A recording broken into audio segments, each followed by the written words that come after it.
જય લીંબજ ભવાની। આજ રોજ રાજકોટની અંદરમાં બહુ જ એક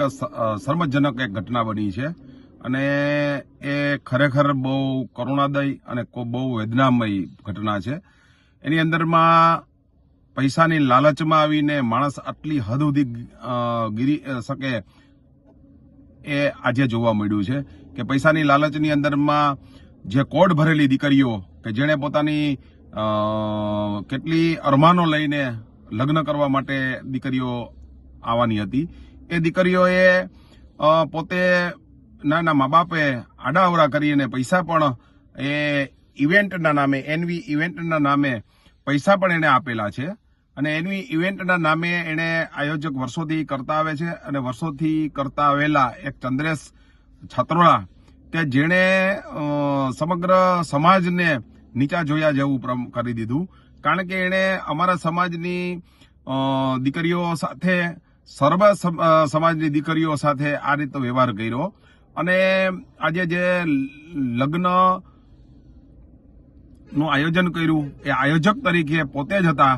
અને એમાં ઋષિવંશી સમાજ સેવા સંઘના અમારા પ્રદેશ પ્રમુખની ખાલી ફક્ત ને ફક્ત એણે મંજૂરી એટલી લીધી હતી કે ઋષિવંશી સમાજ સેવા સંઘના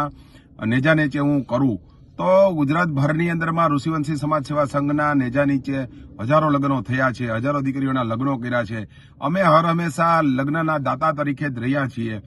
આ લગ્નની અંદરમાં પણ અમે દાતા તરીકે હતા। ઋષિવંશી સમાજ સેવા સંઘનો આની અંદરમાં કોઈ રોલ નથી। એણે એનવી ઇવેન્ટના નામે પૈસાની પહોંચો આપેલી છે, પૈસા ઉઘરાવેલા છે અને ઋષિવંશી સમાજ સેવા સંઘ તો ભોજનનો દાતા હતો અને એ પૈસા પણ એને ઋષિવંશી સમાજ સેવા સંઘ પાસેથી પૈસા પણ અમારા પણ લઈ લીધા છે। એટલે આ ખરેખર આ ઘટના બહુ ખૂબ જ નિંદનીય છે અને જરા પણ દયા રાખ્યા વગર આવા આયોજકો ઉપર જે ચંદ્રેશ છત્રોલા છે એની ઉપર જરા પણ દયા રાખ્યા વગર એને ખરેખર એની ઉપર પોલીસ ફરિયાદ થવી જોઈએ। આખો સમાજમાં અત્યારે રોષની ભાવના છે, સમગ્ર સમાજ એની ઉપર ખૂબ જ આક્રોશમાં છે કે આવા હલકા માણસને કોઈ દિવસ માફ કરવો ન જોઈએ।